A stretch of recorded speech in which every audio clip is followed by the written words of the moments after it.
I'm not sure what you're saying about Mac Office. We develop Mac Office because it's a profitable business for us.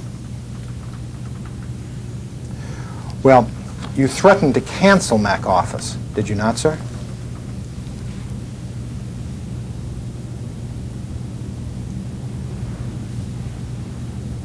No.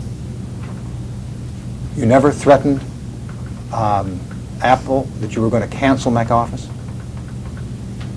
Is that your testimony? That's right. Did you ever discuss within Microsoft threatening Apple that you were going to cancel Mac Office? You wouldn't cancel, no. Let me mark as government exhibit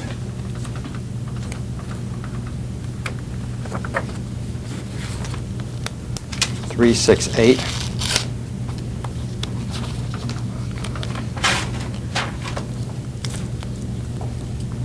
A document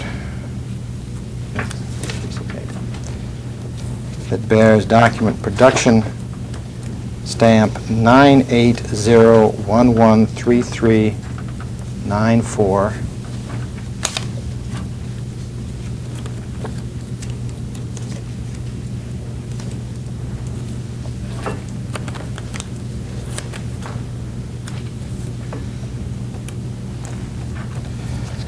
Through 9/7.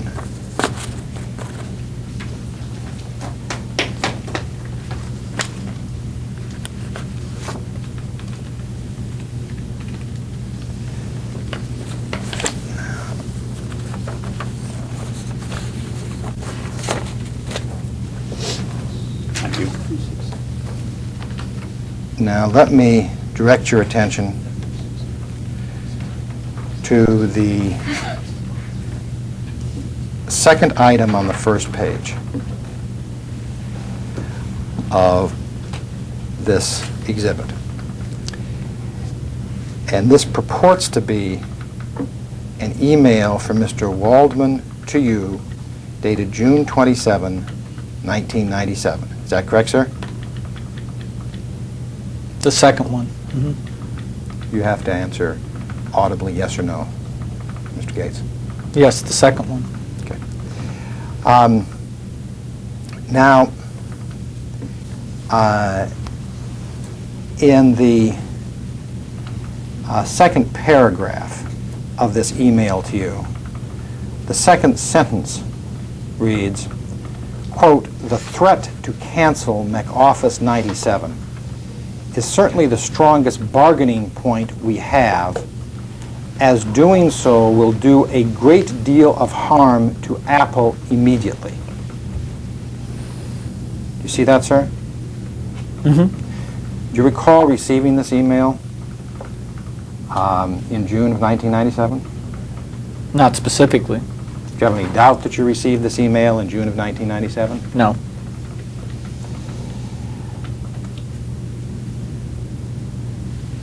Do you know why Mr. Waldman wrote you in June of 1997 that the threat to cancel MacOffice 97 is certainly the strongest bargaining point we have, as doing so will do a great deal of harm to Apple immediately?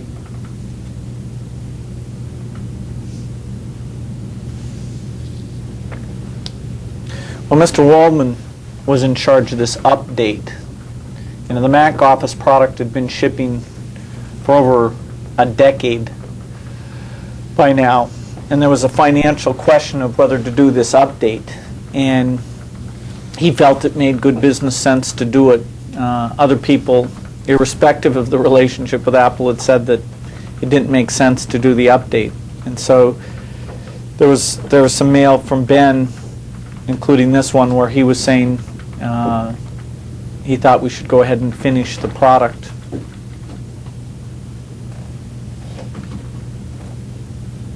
I'm not sure what he means about the negotiations with Apple. I'm not sure what we were negotiating with Apple at this point.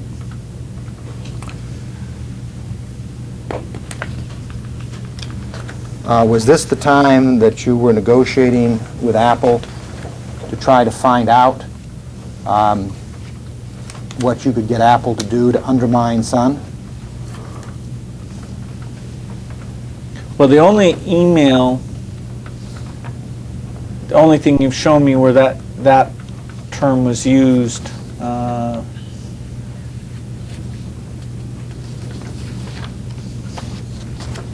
is after we reached a Mac Office agreement with Apple.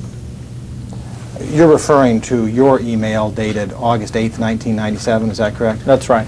That has been marked as Exhibit 365? That's right. That's after.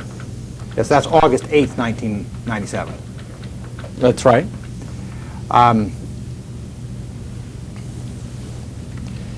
And it is clear from your August 8th, 1997 memo that you are still attempting to get Apple to do additional things. Is it not, sir? No. Well, sir, let's read it. It's only 3 lines. You write, quote, "I want to get as much mileage as possible out of our browser and Java relationship here." And when you talk about here, you're talking about with Apple, are you not, sir?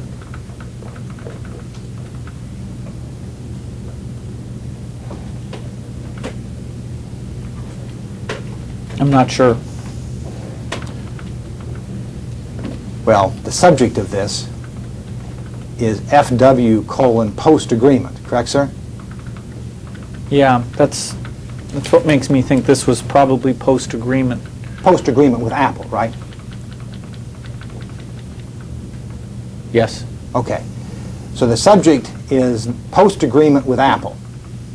And the very first sentence says, "I want to get as much mileage as possible out of our browser and Java relationship here." Second sentence says, "In other words, a real advantage against Sun and Netscape." The third line says, "Who should AV be working with? Do we have a clear plan on what we want Apple to do to undermine Sun?" Now, do you have any doubt that when you talk about "I want to get as much mileage as possible out of our browser and Java relationship here," you're talking about Apple? That's what it appears. Okay.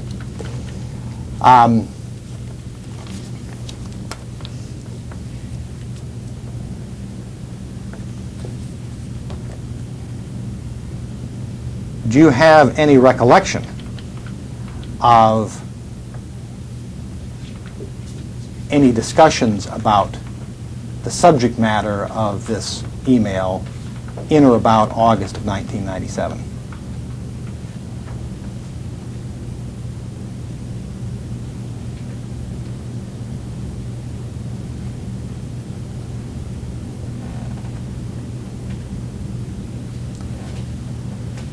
If the question is confusing, I'd be happy to rephrase it, Mr. Gates. Go ahead.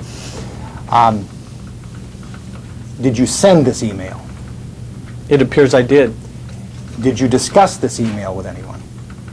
I don't remember that.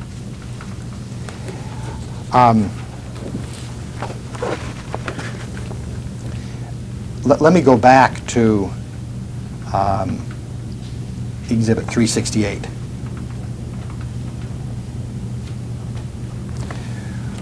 Which is the June 27th, 1997 email from Mr. Waldman to you. Do you recall, and I know you said you don't recall receiving this email, but do you recall anyone describing the threat to cancel MacOffice 97 as a bargaining point that you have in dealing with Apple in or about June of 1997?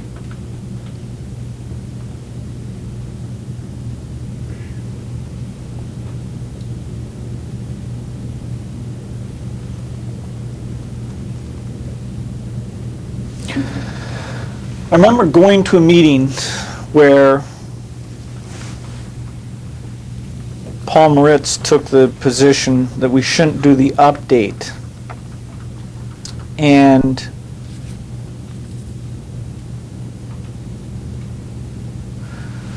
the Mac Office 97 update. And the main negotiation we had with Apple at this point was a discussion about a patent cross-license.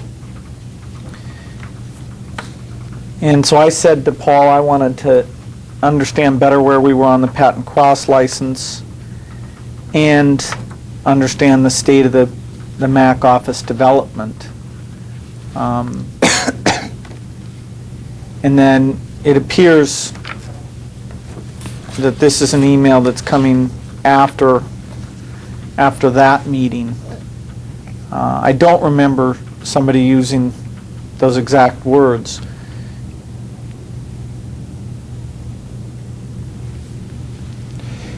Whether you remember somebody using the exact words that Mr. Waldman uses in his June 27, 1997 email to you, do you remember people telling you in substance that the threat to cancel Mac Office 97 was a strong bargaining point that you had against Apple, and that canceling Mac Office 97 would do a great deal of harm to Apple immediately?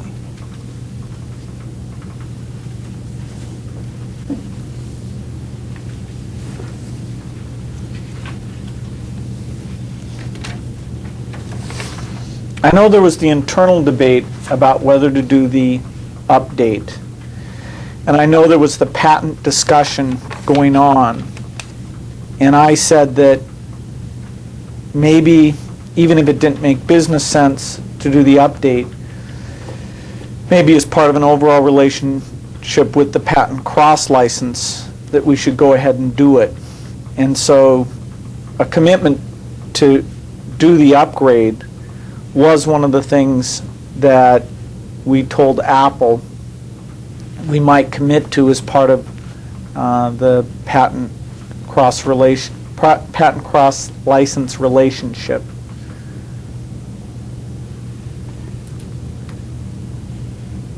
And did you believe in 1997 that canceling Mac Office 97 would do a great deal of harm to Apple?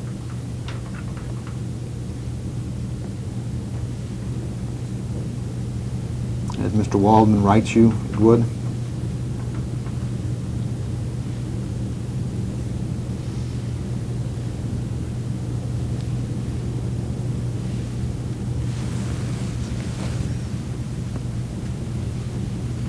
There was a question about whether to do the upgrade and whether it made business sense. I can't really say how much impact it would have on Apple of us doing the upgrade or not.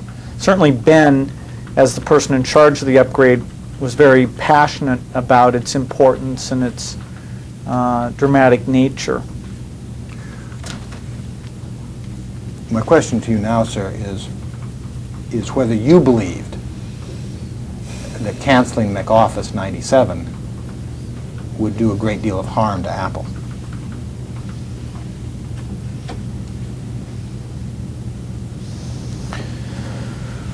Well, I know that Apple would prefer that we have a more updated version of Mac Office, that would be a positive thing for them. And so that's why it was part of the negotiation relative to the patent cross-license.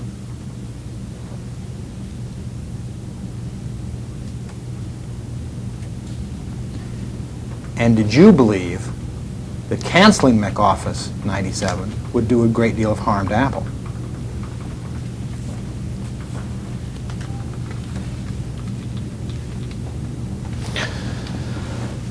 I told you I think it would be it'd be better for Apple to have everybody doing major upgrades like this. I doubt,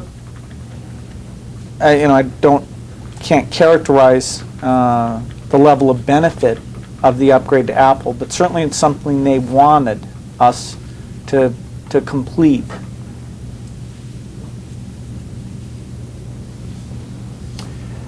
The next sentence in Mr. Waldman's June 27, 1997 email to you begins, "I also believe that Apple is taking this threat pretty seriously."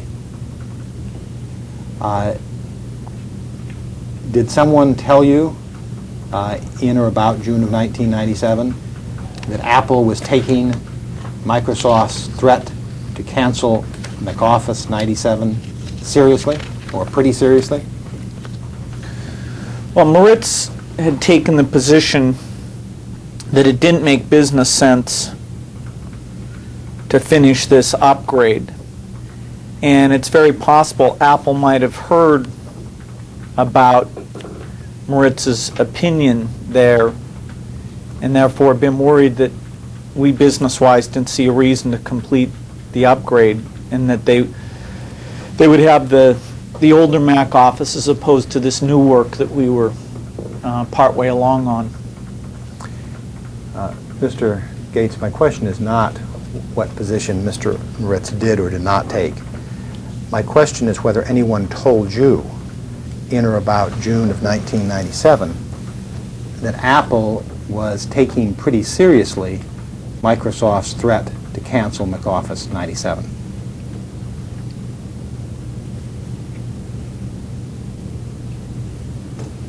Apple may have known that senior executives at Microsoft, Moritz in particular, thought that it didn't make business sense to complete that upgrade. Mr. Gates, I'm not asking you what Apple may have known or may not have known. What I'm asking you is whether anybody told you in or about June of 1997 that Apple was taking pretty seriously Microsoft's threat to cancel MacOffice 97. Those particular words? Told you that in words or in substance?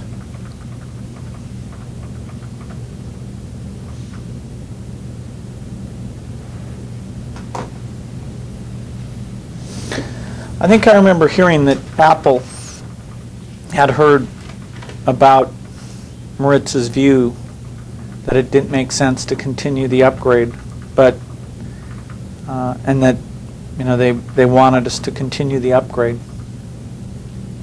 But I don't remember any of it being phrased at all the way you're phrasing it. Well, the way I'm phrasing it is the way that Mr. Waldman phrased it to you in his email of June 27th, 1997. Correct, sir? Well, in reading it, I see those words, yes. Yes. And you don't have any doubt that you received this email, do you, sir? I have no reason to doubt it. I don't remember receiving it. I do remember in general sending an email like the one that's at the top there.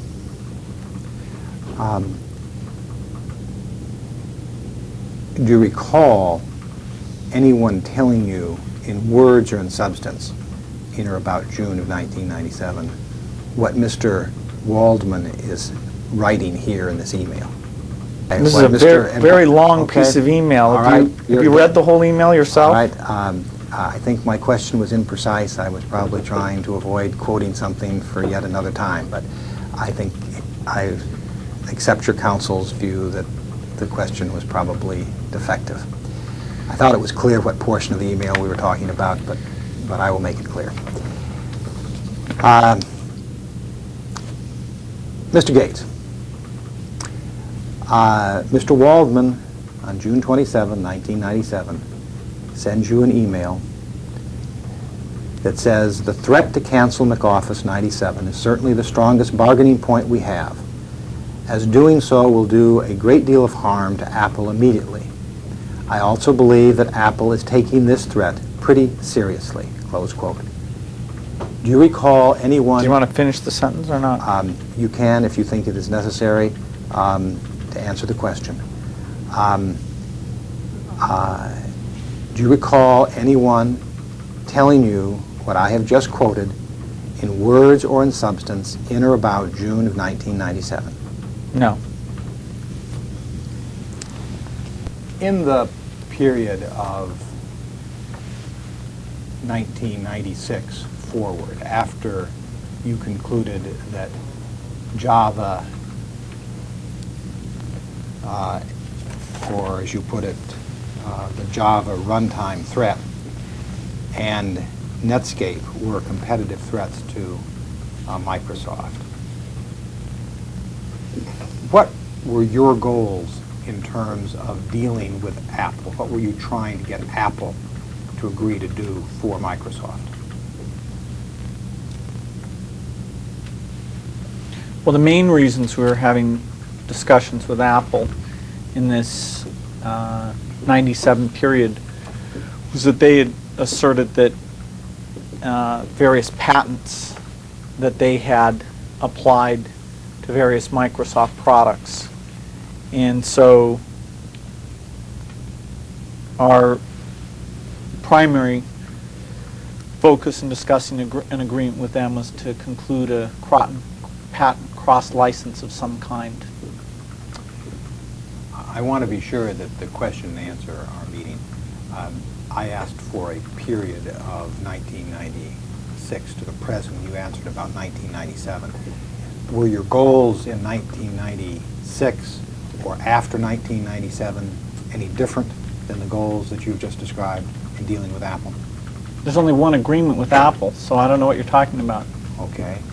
Do you understand the word goals or objectives?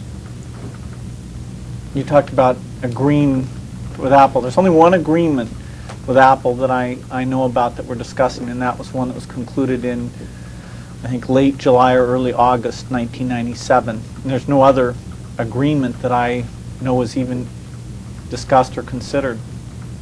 Okay. Let me ask you to look at a document previously marked as Government Exhibit 369. Thank you.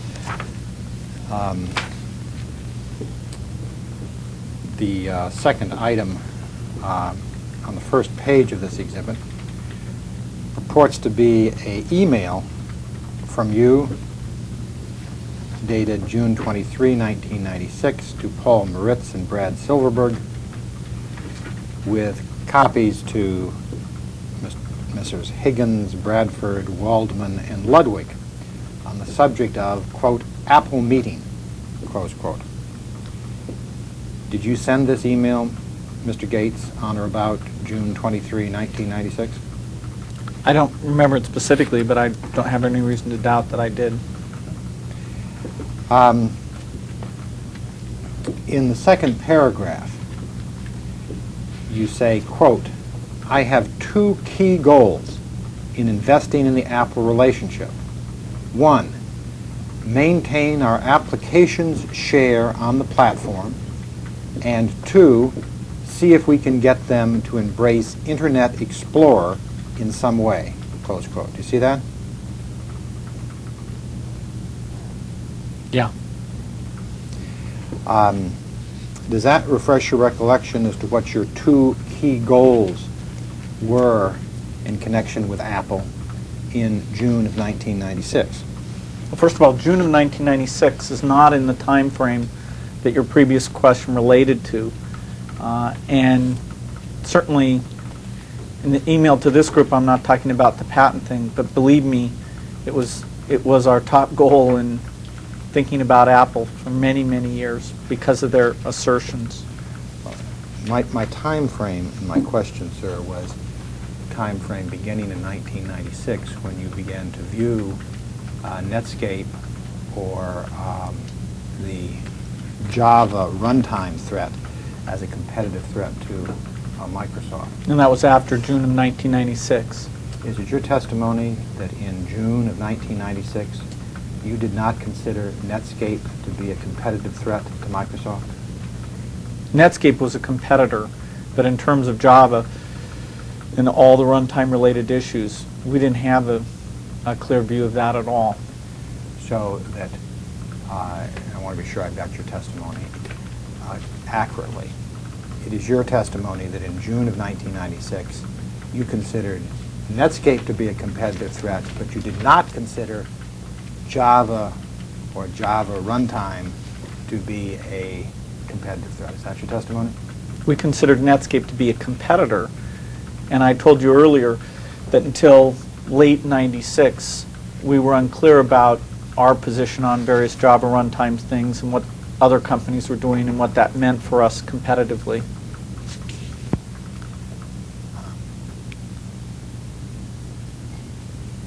Do you agree that in June of 1996, the two key goals that you had in terms of the Apple relationship were, quote, one, maintain our applications share on the platform, and two, see if you could get Apple to embrace Internet Explorer in some way? No. Do you have any explanation for why you would have written to Mr. Moritz and Mr. Silverberg on June 23, 1996, that those were your two key goals in the Apple relationship? No, they weren't involved in the patent issue at all. So when I write to them, I'm focused on the issues that relate to them. I do mention patents in here, but that certainly was the primary goal at this time and in subsequent times. Let me be clear. When you write to Mr. Moritz and Mr. Silverberg, you talk about patents, do you not, sir? Where do you see that? Well, did you talk about patents? Do you want me to read the mail, the entire mail? Have you read it enough to know whether you talk about patents? I saw the word patent in one place. If I read the whole thing, I can find out if it's in other places as well. Okay. You do talk about patent cross-license, do you not, in this memo? And if you want to look at the last page, 5 lines from the bottom.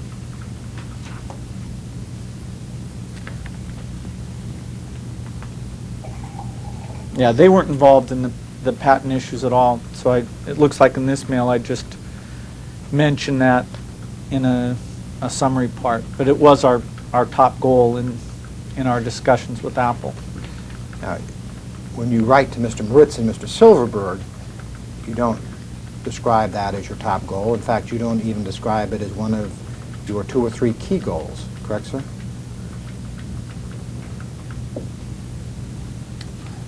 This piece of email doesn't talk about the patent goal as the top goal. It's most likely that's because the people copied on the mail don't have a thing to do with it, and I wouldn't distract them with it. I want to be sure I have your testimony correct. In June of 1996, what was Paul Moritz's title? He was involved in product development activities. He was involved in product development activities. What was his title? I don't know. Systems? Systems? Mm-hmm. Did he have a title that went with that? Senior Vice President Systems? Senior Vice President Systems. I see. Did Mr. Silverberg have a position in June of 1996? He worked for Mr. Moritz. Did he have a title? I don't know what his title was at the time. He would have been an officer of some kind. An officer of some kind. So you're writing a memo to Paul Moritz, a senior vice president, and Brad Silverberg, an officer of some kind, and you're sending copies to 4 other people on the subject of the Apple meeting. And you say, I have 2 key goals in investing in the Apple relationship. That's quite distinct than any goals I might have for a deal with Apple. It says, I have 2 key goals in investing in the Apple relationship. Not, I have 2 key goals for a deal with Apple. Well, sir, at the bottom you say what you propose in terms of a deal, and you talk about what Apple will get out of the deal and what Microsoft will get out of the deal. Correct, sir? Do you want me to read you the email? I mean, I don't know anything more than just what it says in the email. I'm glad to read it to you. Well, sir, does it say at the bottom of the email that you are proposing something with Apple and you are identifying what Apple would get under your proposed deal and what Microsoft would get under your proposed deal? Yeah, that's the bottom of the email. In fact, the bottom of the email, talking about a proposed Apple-Microsoft deal, you say, quote, the deal would look like this. And then you've got a column Apple gets and a column Microsoft gets and a column both gets. Right, sir? I'm reading that. Okay. Now, in this email of a page or a page and a half, in which you are proposing this deal, you describe your two key goals as maintaining Microsoft's applications share on the platform and getting Apple to embrace Internet Explorer. Now Correct, sir? that's wrong. That's wrong, okay? The Let's word take- deal and the word relationship are not the same word. This says I have two key goals in investing in the Apple relationship. This down here is an agreement which I thought we could reach with Apple. And is it your testimony here today under oath that your two key goals in investing in the Apple relationship, which you mentioned at the second paragraph of this email, is different than your two key goals in the proposed deal that you describe 5 paragraphs later? I don't see anything in here about the key goals, two key goals in the deal. I've told you that I'm certain that my primary goal in any deal was the patent cross-license. Mr. Gates, my question is whether it is your testimony today here under oath that when you talk about your two key goals in investing in the Apple relationship in the second paragraph of this email, that is different than what your key goals were in the deal that you proposed 5 paragraphs later. That's right. Investing in the testimony. relationship is different than the deal. Now, you don't tell Mr. Moritz or Mr. Silverberg that your goals for investing in the Apple relationship are different than your goals in the proposed deal, do you, sir?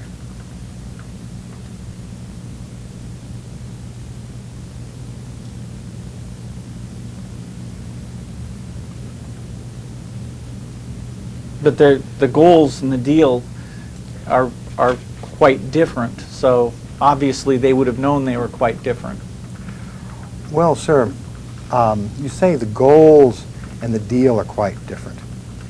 One of your two key goals that you talk about in your in your second paragraph is to get Apple to embrace Internet Explorer in some way.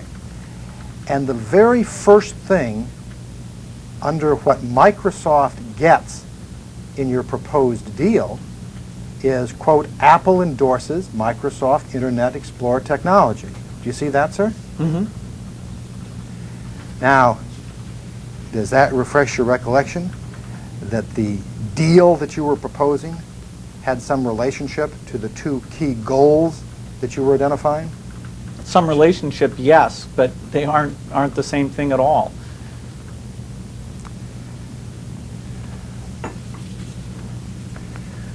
All right, sir.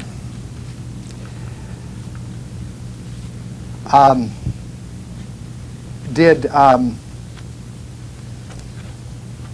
you ever prepare any email to anyone, Mr. Moritz or Mr. Silverberg or anyone, in which you said that your primary goal in an Apple deal was obtaining a cross-license? I don't remember a specific piece of email, but I'm sure I did with at least Mr. Maffei and Mr. Moritz. You were sure that you sent them email saying that? I'm sure I communicated it to them in some way. Do you believe you sent them anything in writing or an email? I think it's likely, but I don't remember a specific document. Okay.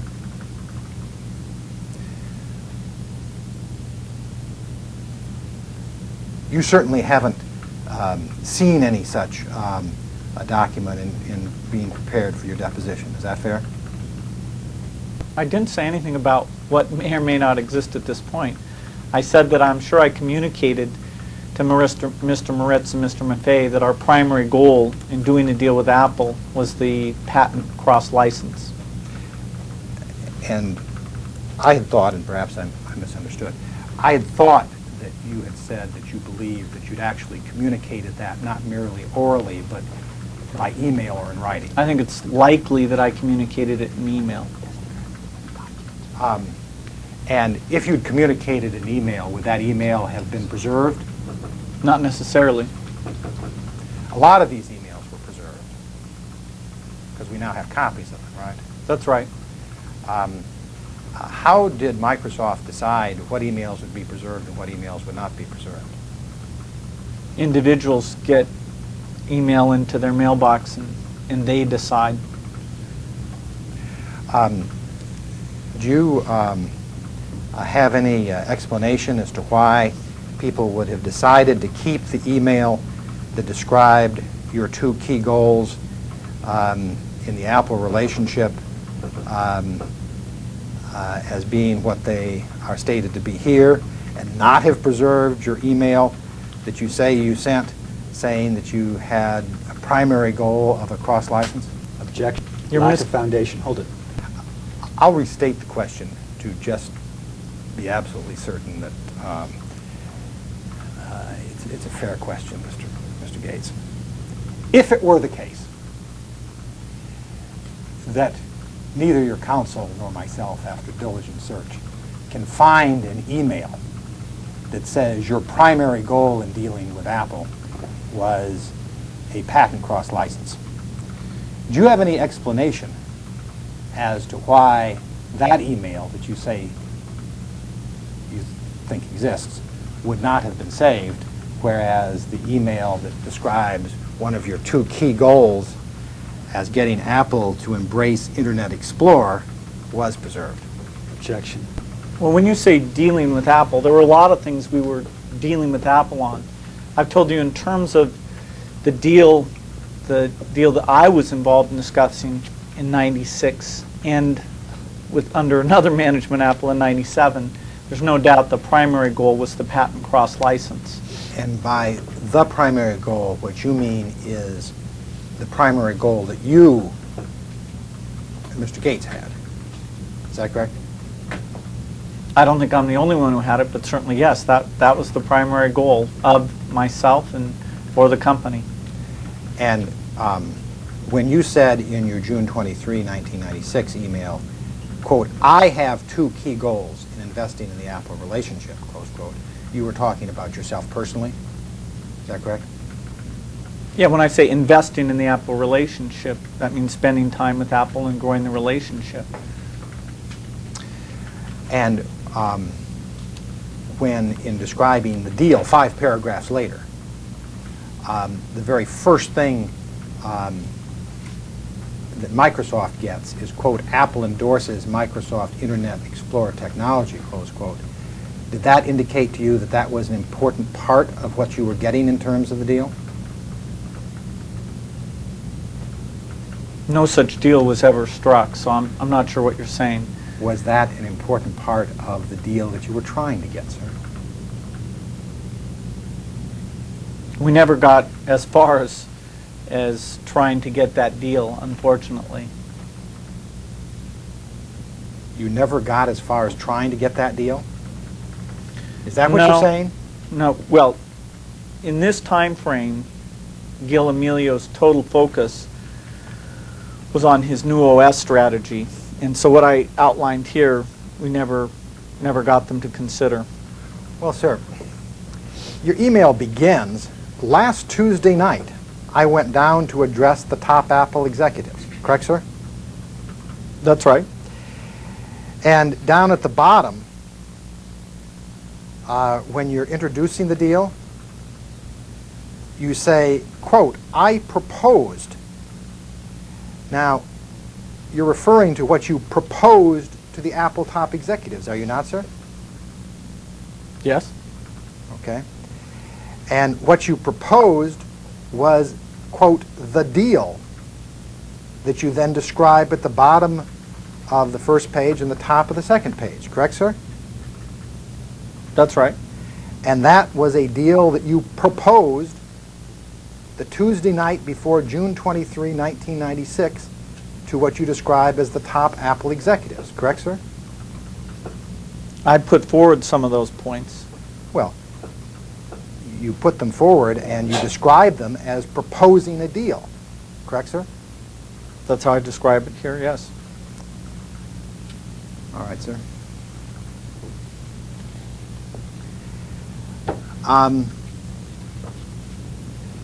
Now, you said that the deal that you were talking about never got done. Did you ever get Apple to endorse Microsoft Internet Explorer technology? You're trying to just read part of that? What I'm doing is I'm asking a question right now, sir. I'm asking whether in 1996 or otherwise, at any time, did you get Apple to endorse Microsoft Internet Explorer technology? Well, you can get a copy of the agreement we reached with Apple and decide if in reading that you think it meets that criteria or not. Sir, I'm asking you as the Chief Executive Officer of Microsoft. I'm asking you whether you believe that you achieved that objective. We did not get some exclusive endorsement. We did get there's some part of the deal that has to do with Internet Explorer technology. Do you know what that part of the deal is? Not really. It has something to do with they'll at least ship it along with other browsers. Does the deal prohibit them from shipping Netscape's browser without also shipping Internet Explorer? I'd have to look at the deal to understand. It is your testimony sitting here today under oath that you simply don't know one way or the other whether Apple is today free to ship Netscape's browser without also shipping Internet Explorer? That's right.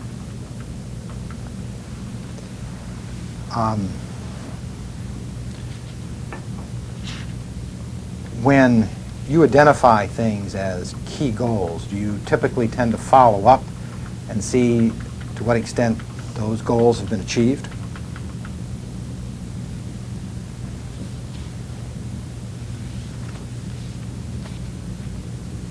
In a very general sense, yes. Did you ever follow up to see whether one of the two key goals that you identify in your 1996 email to Mr. Moritz and Mr. Silverberg and others of getting Apple to embrace Internet technology in some way had been achieved? Well, certainly what I said here, I have two goals in investing in the Apple relationship. Those weren't achieved because the investments I made were with Gil Amelio, who was fired from Apple very soon thereafter. Was there something about Mr. Amelio getting fired that changed what your goals were for the Apple relationship? I said I have two key goals in investing in the Apple relationship. The form that investment took was spending time with Gil Amelio. That turned out to be wasted time because he was fired from Apple rather abruptly within about 8 months of this. When he was fired, did that change what goals you had for the Apple relationship, Mr. Gates? It was basically a complete restart because we had to understand what the new management, what they were going to do with Apple and where they were going. Did your goals change? Goals for what? For The investing Apple in the relationship? You say in this email that you have two key goals for investing in the Apple relationship. Investing in the Apple relationship. One of them is to get Apple to embrace Internet technology in some way. What I'm asking you is whether that changed after this person got fired. We reevaluated all of our thoughts about working with Apple based on what the new management was going to do, where they were going to target the machines, what they were going to do with their machines. Since they continued to say that we were in violation of their patents, it continued to be our top goal to get some type of patent cross license. You better read the whole question, and then again reincorporate it so that it's clear from the record. You say in this email you have two key goals for investing in the Apple relationship. One of answer, you're investing in the Apple relationship. Question. One of them is to get Apple to embrace internet technology in some way.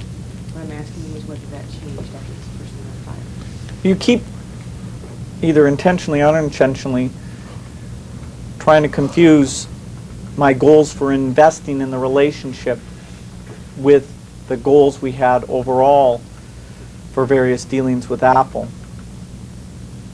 Certainly the goals I had for investing in the relationship, that I had to start over and rethink, because the investment was to spend time with the CEO who had been fired. Mr. Gates, neither in this email nor in any other document that either of us is aware of, do you make that distinction that you're making now, correct? Do you understand the question I'm asking? This document does not say that my goals for dealing does not state my goals for dealing with Apple up here. It states my goals in investing in the Apple relationship. So there's a clear distinction right there in that document. Mr. Gates, this document deals with a proposed deal that you made to top Apple executives. That's correct? only one part of what's in the document. Right. There's a part where it talks about, you never mentioned it, but the first goal is maintain our application share on the platform. That's something that I'm doing in investing in the Apple relationship. Actually, And that's not related to the deal that's given, the proposed deal that's discussed below in the email. So those are clearly two separate things. Related but separate. what I think I've done is I think I have mentioned the first goal a number of times. I don't think so. I think it's been read about 3 times in the record, and the record will show it. Okay. That's a point of disagreement. Okay. My question, Mr. Gates, has to do with what your goals were, what your stated goals were. Now, you say here, I have 2 key goals in investing in the Apple relationship, one of which was to get Apple to embrace Internet Explorer technology in some way. Did that continue to be a goal that you had after 1996?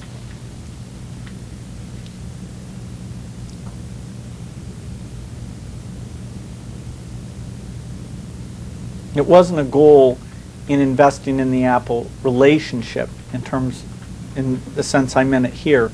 It was a goal for our overall dealing with Apple. Okay. One of many. Okay. Was it a key goal? I'm not sure what you mean by key goal. It was a goal. What I mean by key goal is what you meant by key goal in your June 23, 1996 email, Mr. Gates. That's about investing in the Apple relationship, which meant spending time with Gil Amelio. So I don't know why you can take the word out of there and apply it to a completely different context. Well, sir, when you say a completely different context, let's be clear about what we're talking about. The completely different context that you're talking about is the difference between investing in the Apple relationship and doing a deal with Apple? Is that what you're saying? No, we have goals for our general dealing with Apple, which came to a deal. We actually reached a deal either in late July 97 or early August. But there's a separate thing of what was that deal, what were we able to achieve in it, what we were trying to achieve when we were negotiating with the previous management a deal, and what I'm trying to do in terms of spending my time investing in the Apple relationship. And what you're saying is it is your testimony under oath that although you can't recall actually having sent this email, you're confident that when you wrote this and referred to investing in the Apple relationship, you meant only what you expected to get out of spending time with the Apple executives. Is that your testimony? Yeah, I was explaining why I was spending time with Gil Amelio. And that's all you meant to be saying here is your testimony. That's in reading this, that's what I believe I was trying to communicate to the recipients of the email. All right, sir.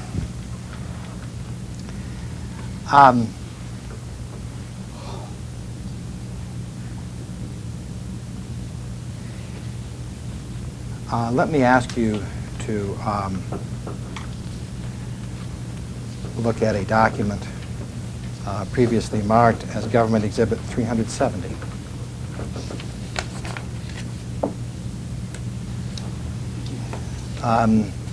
This purports to be a email,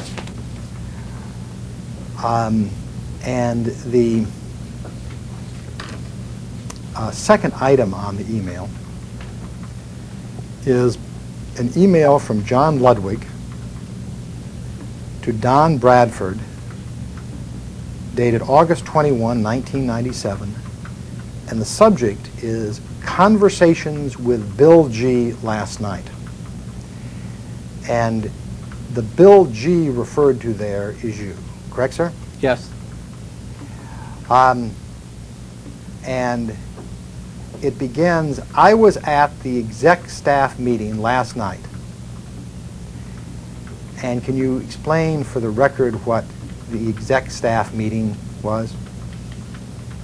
He's referring to a regular get-together 4 times a year of the Microsoft executive staff. And he goes on to say that there were 3 interesting exchanges with Bill and the whole group about Apple. Do you see that? I see it. And number 1 is, quote, Bill's top priority is for us to get the browser in the October OS release from Apple. We should do whatever it takes to make this happen. If we are getting shut out, we should escalate to Bill. You should make sure that we are engaging deeply with Apple on this one and resolving any and all issues, close quote. Do you recall conveying to your executive staff in or about August of 1997 that your top priority was to get Microsoft's browser in the October OS release from Apple?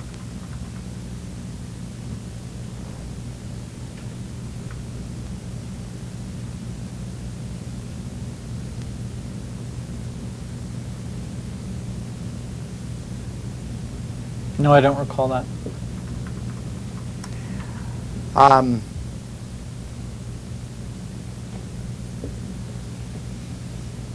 The top email, which is from Don Bradford to a number of people, dated August 21, 1997, and is also on the subject of, quote, conversations with Bill G. last night, close quote, says that Mr. Bradford and someone else, Mohan Thomas, quote, will take the lead on working out the Apple bundle deal, close quote. Do you see that? Yes. Did you instruct your executive staff in or about August of 1997 to work out a, quote, Apple bundle deal, close quote?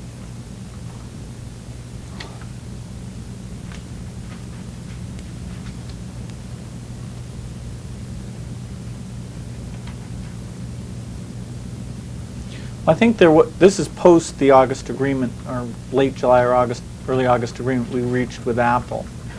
And I think there were some circumstances under which they would include or bundle IE with some of their shipments. I think that's what that's referring to.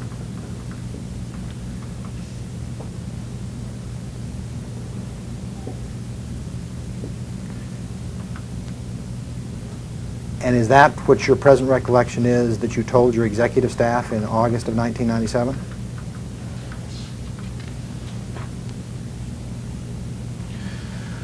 Well, I don't recall specifically what I said to the executive staff about Apple, but it appears Ludwig took out of that he was supposed to make sure that whatever outs that Apple had under the previous agreement for not shipping our technology, that we avoided those being a problem that prevented them from shipping our technology.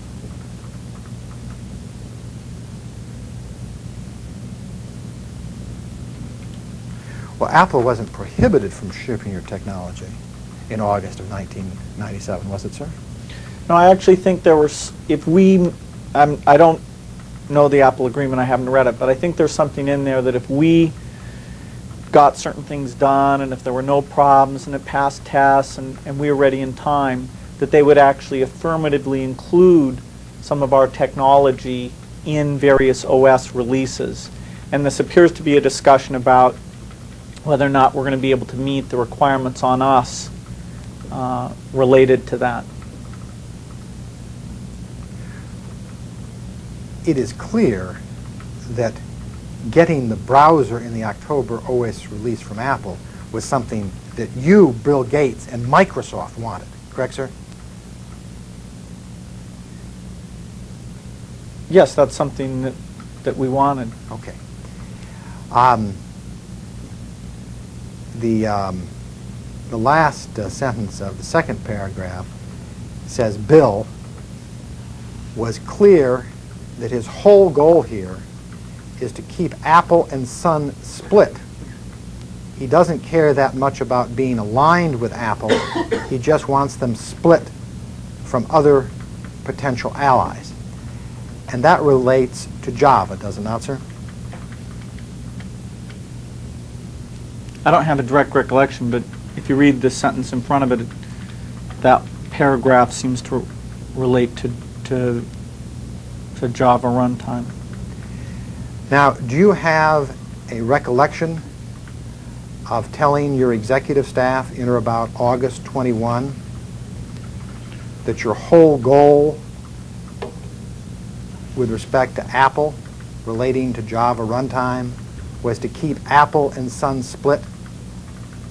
No. Who was at this executive staff meeting? Probably members of the executive staff. And who were they?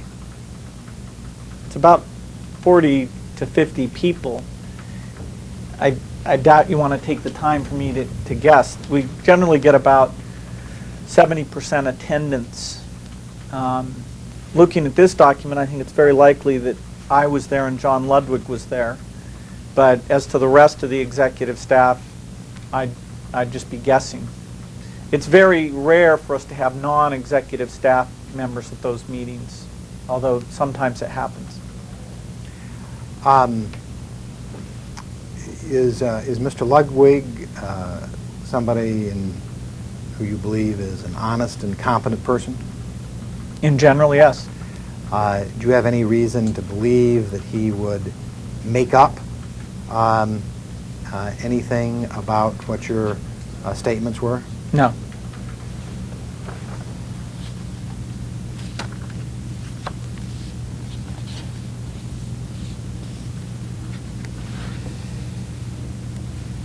Let me ask you to look at a document that has been previously marked as Government Exhibit 371.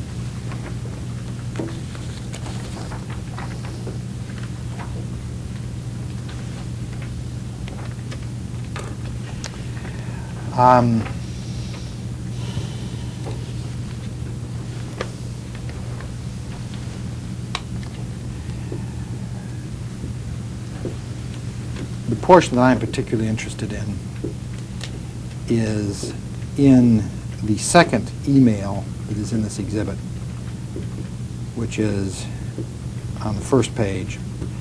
And it is an email from you to Paul Moritz and others, dated January 22, 1998. Did you send this email on or about January 22, 1998?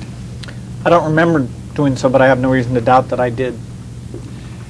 The next to last sentence says, quote, "I think we can gain a lot of share with IE on Mac if we do some modest things," close quote. Why were you interested in January 1998 of increasing IE's share on Mac, as you describe it? Well, I'm not sure what I was thinking in particular when I wrote this mail, but I can, sitting here now, I can give you some reasons that I think I would have had for saying that. Okay. Would you do so, please? Well, the use of IE on Macintosh was beneficial to us in terms of our the APIs we had there and the content HTML extensions that we had there. And when you go to people who do content, being able to say to them that those extensions are popular not only with PC users but Mac users makes it easier to convince the content person to take unique advantage of the innovations that we'd made in HTML, as well as some of the innovations we'd made in how the browser was structured.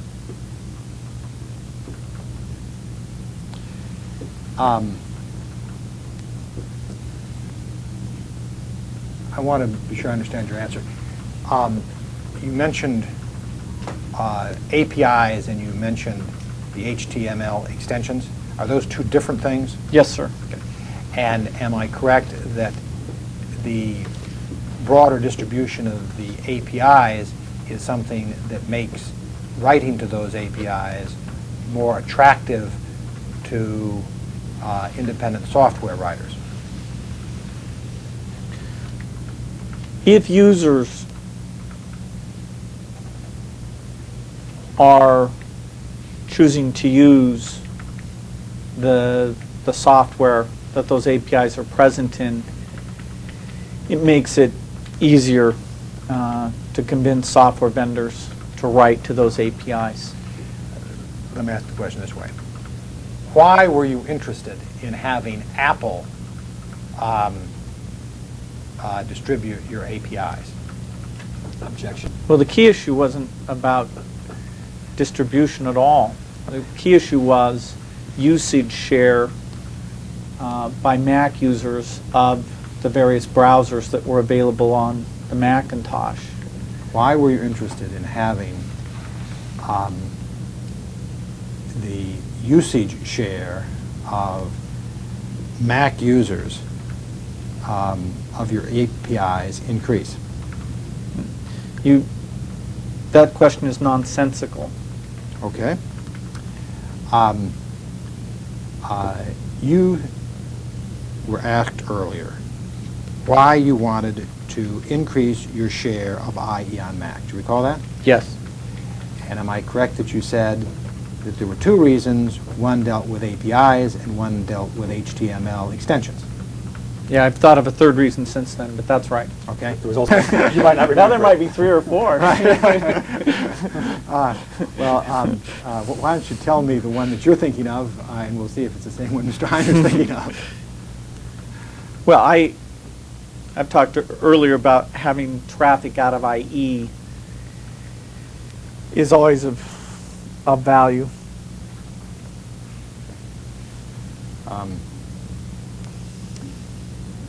So those are the 3 reasons that you can think of now. Is that correct? Those are 3 reasons that are among the good reasons that raising usage share of IE on Macintosh was a positive thing for Microsoft. I'd like to know the other reasons that you can think of now, if there are other reasons.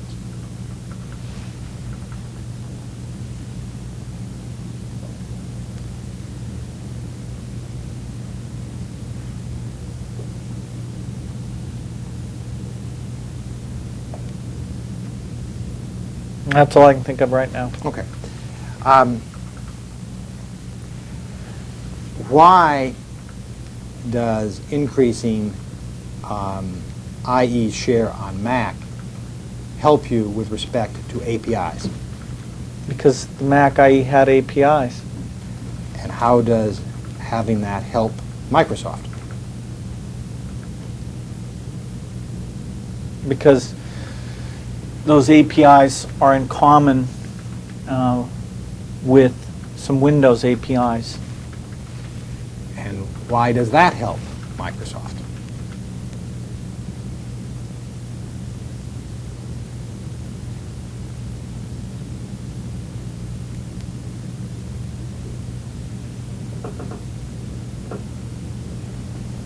If we do things that make our APIs in Windows more attractive, it helps us in increasing the volume of Windows that we license. Are you saying that increasing IE's share on Mac will help increase the number of Windows that you license? Yeah, I went through the chain of logic that explains that to you. I don't know if you misunderstood some part of it.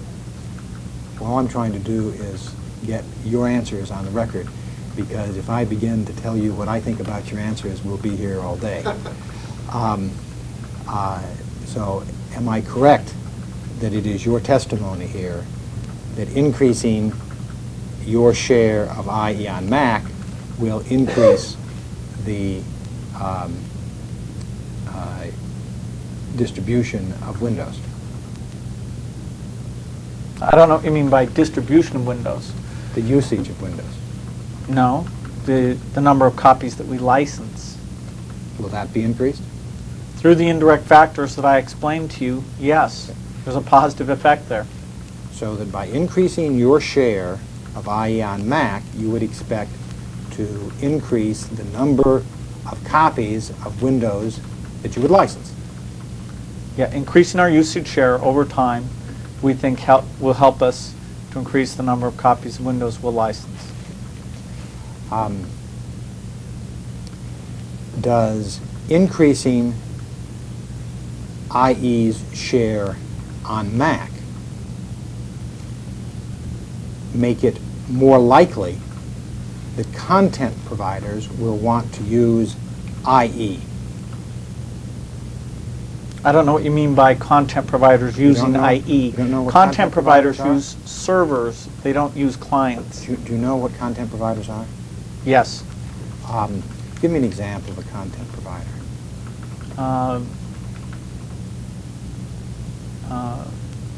Disney? Disney. Disney would be a content provider. Disney is an important content provider, correct, sir? Now you're going to have to give me some context. Or, without me giving you some context, you can't answer the question as to whether Disney is an important content provider. Is that your testimony under oath? Important in what sense? Important in the everyday, common usage sense of what important means. Mr. Board, I think probably the word content providers was not used, but the word content was used by the witness. And I think it was in the context of answering the question. If you're actually interested, it's the use IE where you seem to be confused about what content providers do. There's no question about what content provider means. When you say use IE, it's people who view content who use IE. Right. And in order for somebody to view content through IE, that content has to be put someplace to begin with, right? Yes. And one of the things that Microsoft has tried to do is it has tried to convince content providers to put content places and in a way so that it was more attractive to view that content using IE than with Netscape's browser. Correct, sir? It's not the places that make it attractive. It's the way they use the HTML. What you've tried to do, what Microsoft has tried to do, is get content providers to display information in a way that would make it more attractive to a user to view that content using IE than using Netscape Navigator. Correct, sir? Now, we've tried to get them to author it in a way that they exploit our HTML extensions. Author. And is the effect of that to make it more attractive for users to view the content using IE than Netscape Navigator? Totally depends on what they do, what Netscape Navigator does with HTML extensions and what that content provider does with those HTML extensions. Let me ask what I think is a simple question. Has Microsoft made an effort to get content providers to agree to display information in a way that makes that information more attractive when viewed by the then existing Internet Explorer than if viewed by the then existing Netscape browser?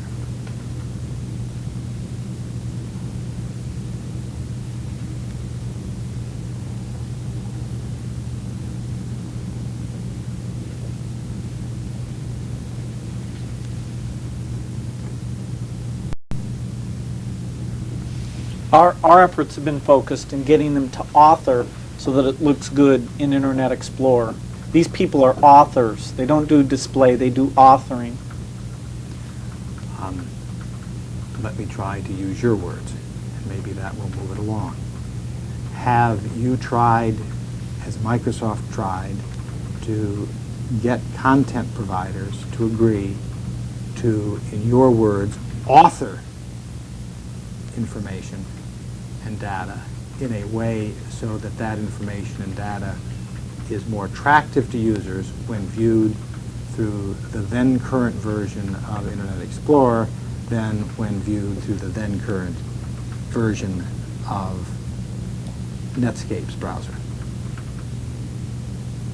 Our attempts to convince people to author using our extensions is not relative to Netscape. It's just a question of, can we convince them to use our extensions? And yes, we have endeavored to convince them to use our extensions, but that doesn't say anything about what they're doing or how that stuff looks in Netscape.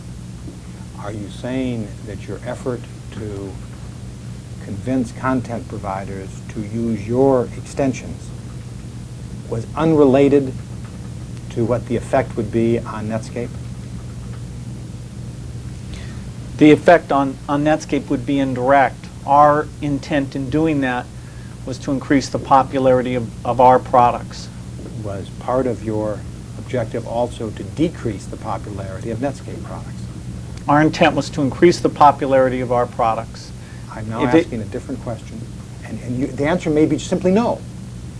But I'd like to have an answer to my question, which is that in addition to trying, as you say you were trying to do, increase the popularity of your products, were you also trying to decrease the popularity of Netscape products?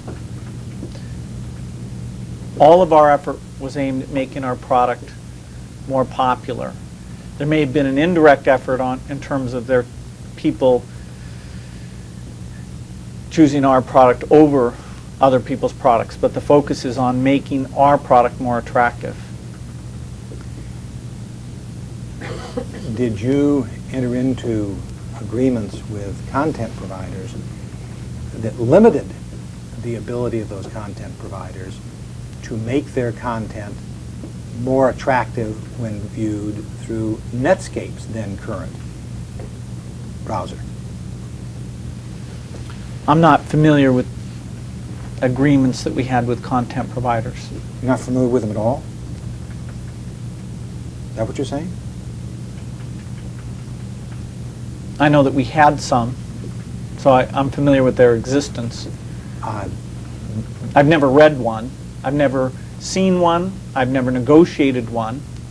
Have you ever discussed with anyone the substance of what's in them?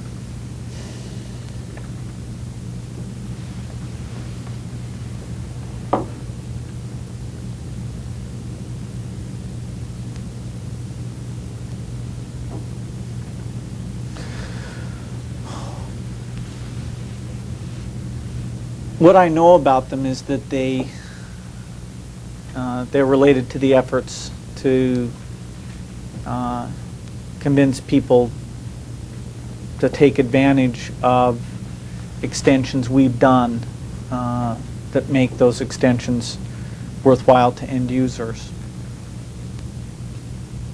My question now is whether you've ever discussed the substance of what's in those agreements with anyone, and if you have, I'll try To the find out degree who. I just described them, yes. Beyond that, no. With whom did you have those discussions? Well, I would have been in meetings with various people, Brad Chase, Paul Moritz, Brad Silverberg in a certain period of time. And did they ever tell you that these agreements with content providers limited what the content providers could do with Netscape? I don't think so. Do you know, as you sit here now, whether any of the agreements that you entered into, Microsoft entered into with content providers over the last 3 years, limited what those content providers could do with Netscape? That when I was going to testify in Washington, D.C. in the Senate, that Netscape or someone agreements in an effort to create some controversy around them. And so I was given like a paragraph or two summary. And there were about 40 issues in general there, but one of the issues was related to those agreements. And so there may have been something in those paragraphs about the agreements beyond what I knew about them earlier. But you don't recall the substance of that now, is that what you're saying? Well, I can tell you there was something about, in a period of time, a certain class who was on our channel bar, they could appear on competitive channel bars, but if they could only pay us, there was something like that. Yeah, that's an interesting one for you to focus on. Can you think of any reason why you would want content providers to agree that they would not pay Netscape any money?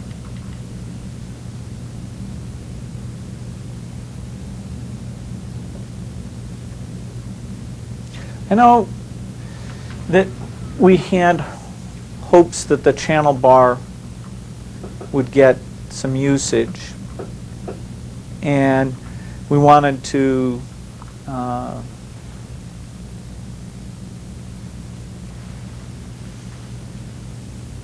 work with some content providers to show off the channel bar.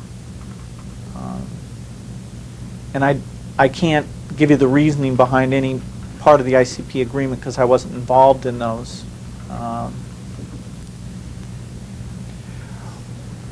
What I'm asking you now is whether you, as you sit here now, can think of any legitimate reason why Microsoft would be getting content providers to agree not to pay Netscape. I'm not talking about getting them to try to use your channel bar. I'm talking about getting them to agree not to pay Netscape. You'd have to ask somebody else why they put that in the agreement, unless you're asking me to just speculate wildly.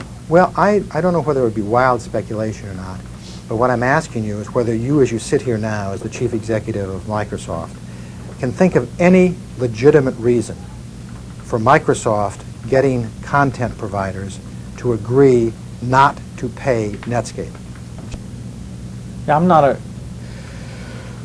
aware of any broad prohibition against paying Netscape for anything. I think there was something about, relative to the channel bar, we wanted some of the premier partners, which was a very small number, to talk about their work with us, and it would have been embarrassing if all those same people were in the same relationship with Netscape in that time period. Well, in your answer in which you said that you thought you recalled some of the things that you were told in preparation for your hearing testimony, you were the one, were you not, just a few minutes ago, who said that you recalled that there was some provision that even if the content provider was on another channel bar, they couldn't pay for it.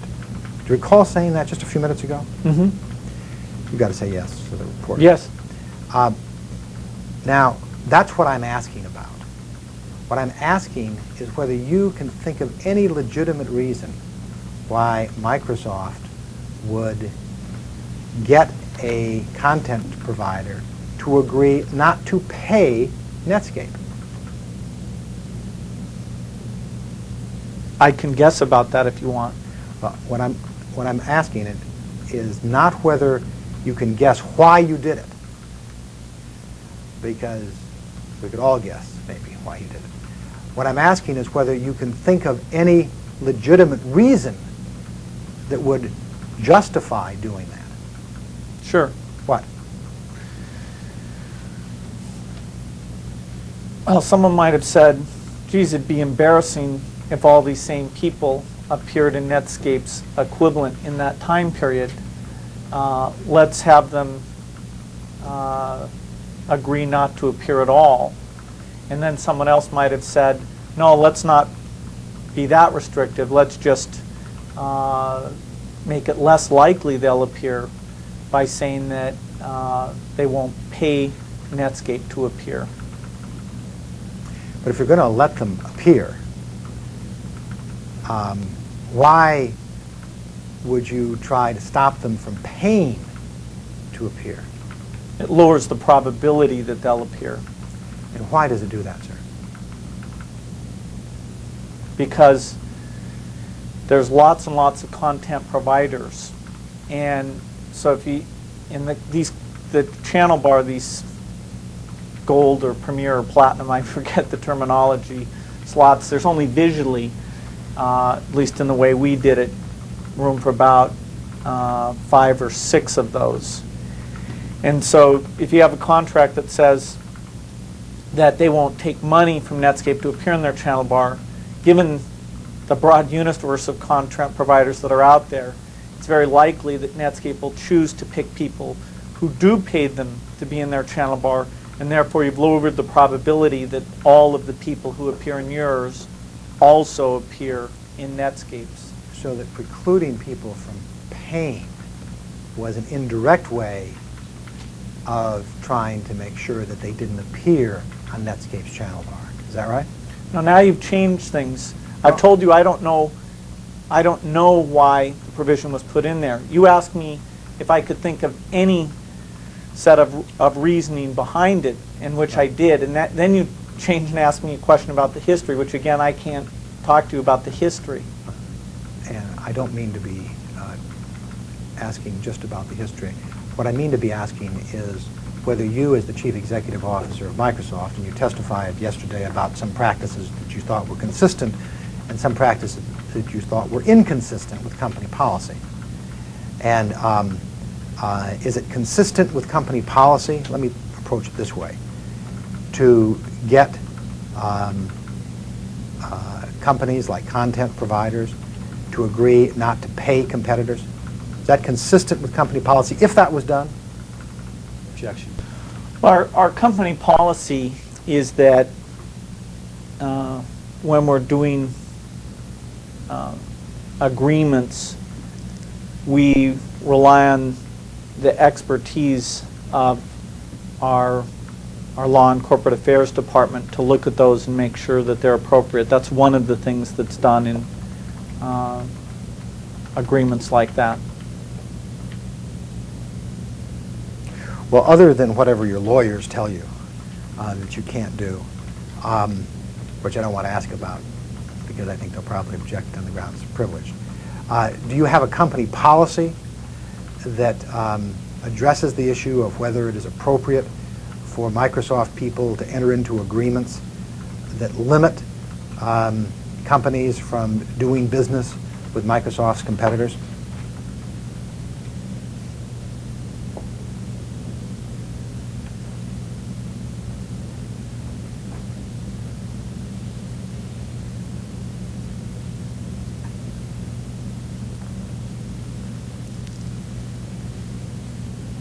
There's no general policy that covers that area. As I said, the very competent staff we have is involved in reviewing agreements we reach.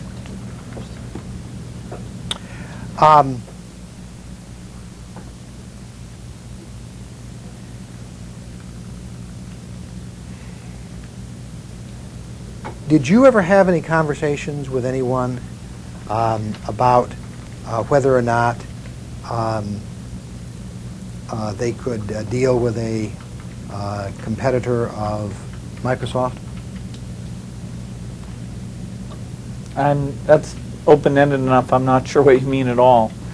There's I lots. I mean to keep it open-ended as an initial question, and then if you say no, then I don't have to go through it. But if you say yes, then I go through who you met with and what you said. Did you ever have any conversations with anyone about whether or not they could deal with a competitor of Microsoft?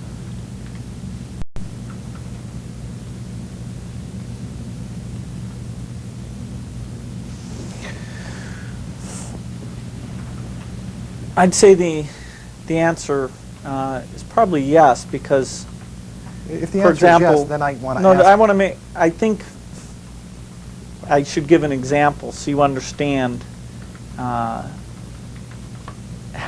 I've interpreted your question. Could you give me a specific example? Yes. That is, somebody that you IBM have. is a competitor of ours, and people have said to me, should we fly out and meet with IBM on this topic? And I've said, in some cases, yes, we should, and in some cases, no, we shouldn't. So that's a case where I was giving people advice on whether they should deal with a competitor of Microsoft. Were these people within Microsoft? People, yes. Okay. Now, have you ever had any personal conversations with anyone other than a Microsoft employee as to whether that person's company could or should deal with a competitor of Microsoft?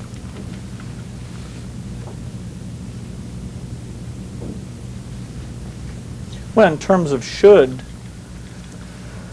I might have said to somebody that No. I'm not asking what you might have said. What I'm asking is what you remember doing.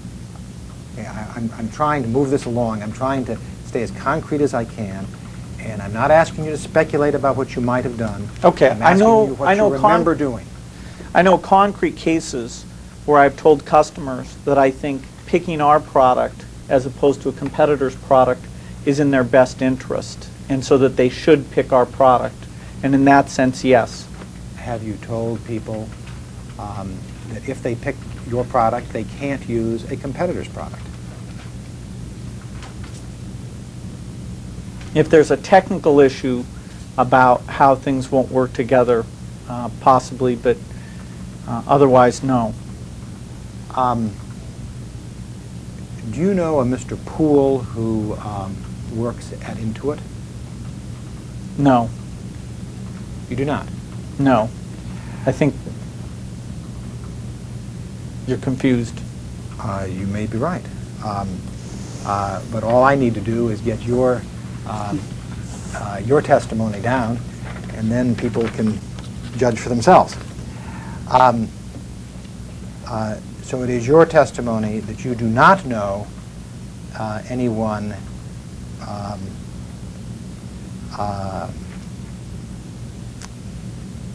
who works at Intuit, whose name Mr. Poole. Do you know somebody at Microsoft who deals with Intuit who is named Mr. Poole?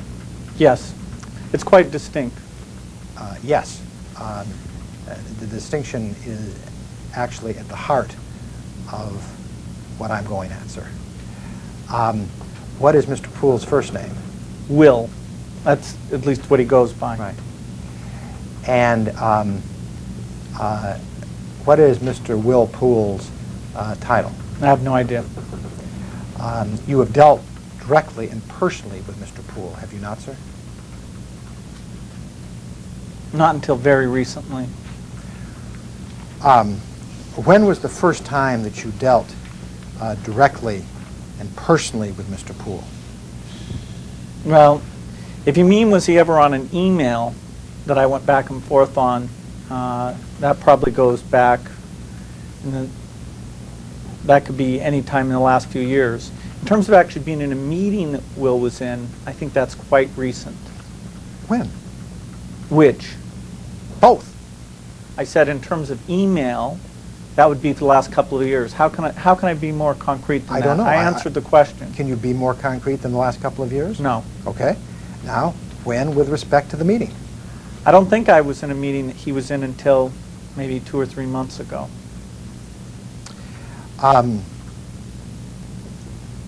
Did you ever have a discussion with Mr. Poole, either orally or through an email, in which you told Mr. Poole what the conditions were pursuant to which Microsoft would give Intuit access to a position on the active desktop?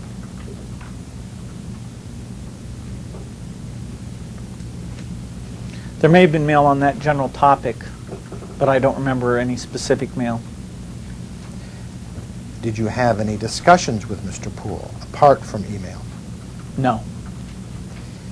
Did you tell Mr. Poole in words or in substance that Intuit could get access to a position on the active desktop only if it would agree not to deal with Netscape?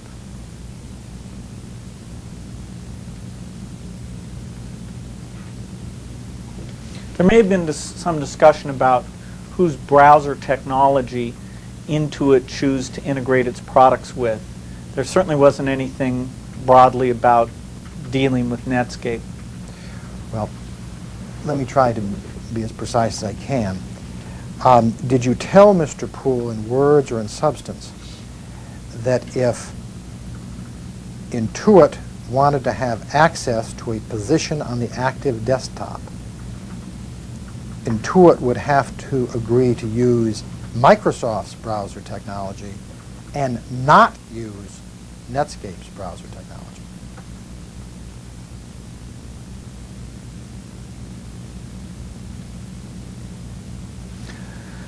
I don't remember that specifically, but I do know that we were in various time periods endeavoring to get Intuit to choose the componentized IE technology as the way that Quicken, the default way that Quicken would bring up a browser. In fact, they've always supported both browsers at all times.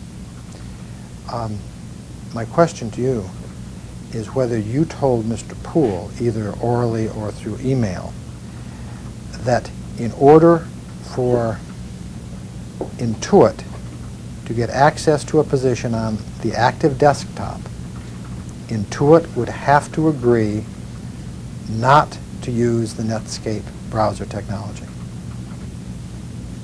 Did you tell Mr. Poole that orally or through email?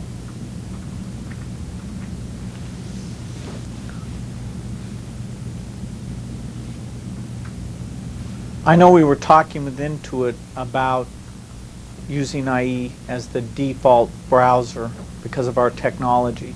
So in that sense of being the default, we were trying to get them to favor IE. But I don't remember any specific thing beyond that.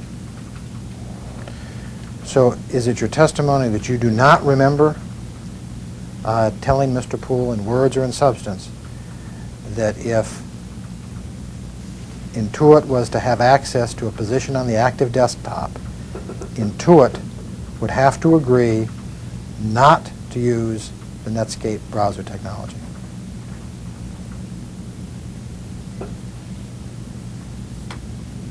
Intuit has supported the Netscape browser technology at all times, and I Onto it? never thought there was any chance of avoiding them supporting the Netscape browser technology. I did think there was a chance that we would become the default, and I was hoping we could convince them that it made sense for them to make us the default. The default browser. That's right. I understand that that's what you said, and I do want to explore that. But I want to first be clear that it is your testimony that you never told, or at least you don't recall ever telling Mr. Poole in words or in substance, that in order to get access to a position on the active desktop, Intuit would have to agree not to deal with Netscape or not to use the Netscape browser technology.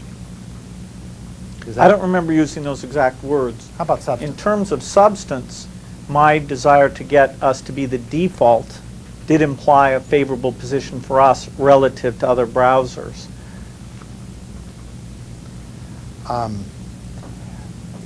Is it fair to say that your position with respect to wanting to become the default browser for Intuit meant that the Microsoft browser would have a more favorable position, but it would not preclude Intuit from dealing with Netscape? Is that correct? That's right. Okay. Now, I want to follow up on that issue. But before I do, I want to be absolutely certain that I have your testimony now clear. And that is, leaving aside the issue of becoming the default browser, did you ever tell Mr. Poole in words or in substance that in order for Intuit to have access to a position on the active desktop, Intuit would have to agree not to deal with Netscape or not to use the Netscape browser technology? Did you ever communicate that to Mr. Poole in words or in substance? You can't leave out the idea of the default browser. It's nonsensical to say, did you do that, but leaving out the notion of the default browser. The substance of us being the default browser is that that's a favorable position for our browser. So what you've just asked me is nonsensical. Does making Internet Explorer the default browser preclude Intuit from dealing with Netscape? In a specific way, yes. In what way? Any deal that relates to them being the default browser. Other than a deal that involves them becoming the default browser, does it preclude Intuit from dealing with Netscape? Not necessarily.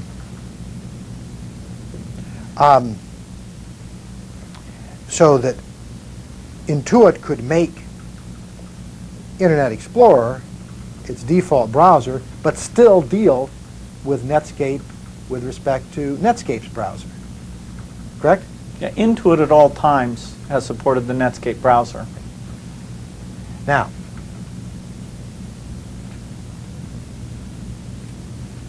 I think it has to be clear from what you've just said that it is your view that becoming the default browser does not preclude Intuit from dealing with Netscape completely in terms of browsers. Is that fair?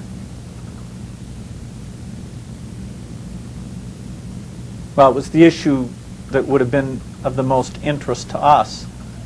I'm not asking what the interest was that you had or what the issue was that was of most interest to you. What I'm asking is whether, aside from the issue of the default browser, you ever told Mr. Poole in words or in substance that in order for Intuit to get access to a position on the active desktop, Intuit would have to agree not to deal with Netscape or not to use the Netscape browser technology at all?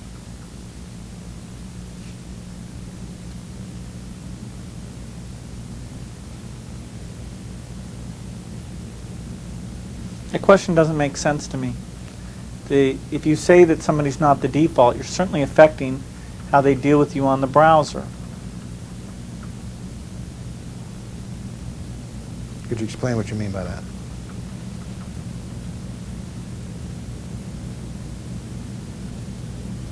We wanted to convince Intuit to make us the default browser. And making you the default browser, does that preclude them from dealing with Netscape at all in terms of browsers? Not in every respect, no. Okay, not in every respect. Did you ever tell Mr. Poole, in words or in substance, that if Intuit was going to obtain access to a position on the active desktop, Intuit would have to stop supporting the Netscape browser?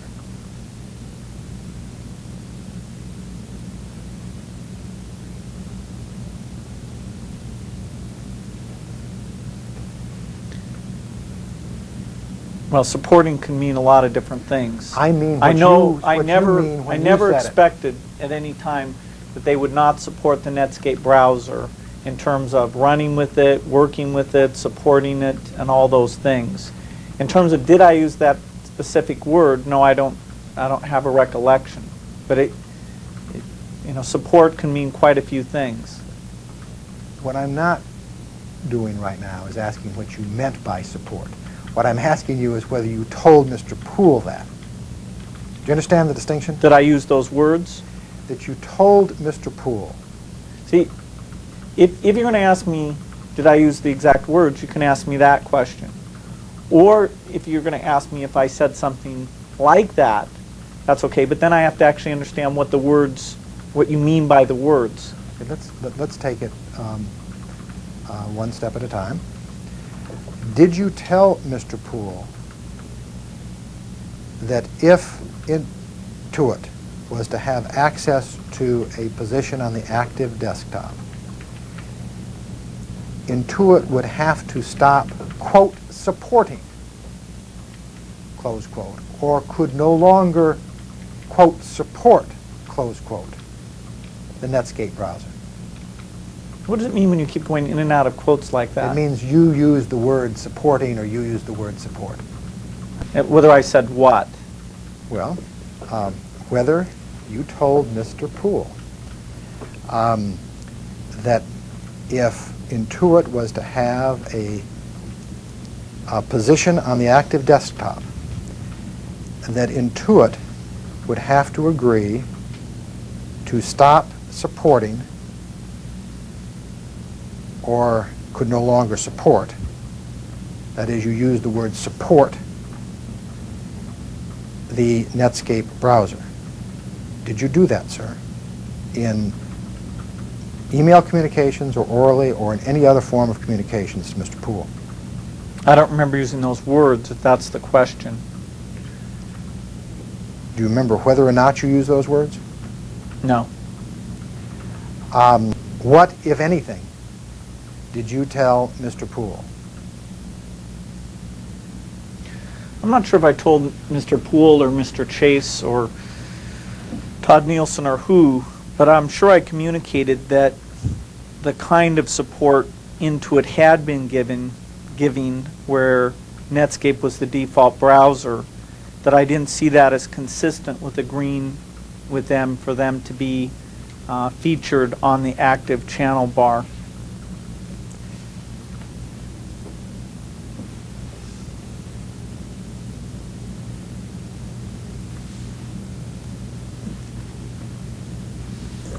I think that goes to what you were saying before, which is that you wanted Microsoft's browser to become the default browser.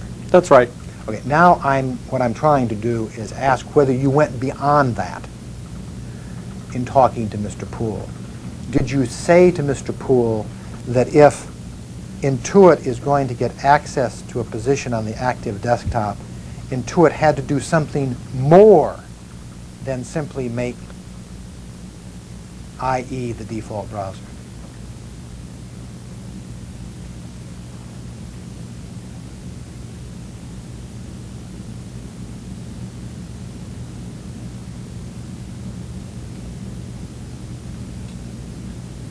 That was my goal there, which of course would imply a change in how they've been supporting Netscape as the default browser. Right. I understand that you said you wanted IE to be the default browser, and that inevitably means that Netscapes can't be the default browser because you can only have one default browser, right? Right. Now, what I'm now asking is, did you go beyond that and say to Mr. Poole that if Intuit was going to get access to a position on the active desktop, Intuit would have to do something more than simply make IE the default browser? I don't think so. Did you ever say that to Mr. Chase or to anyone else? I don't think so.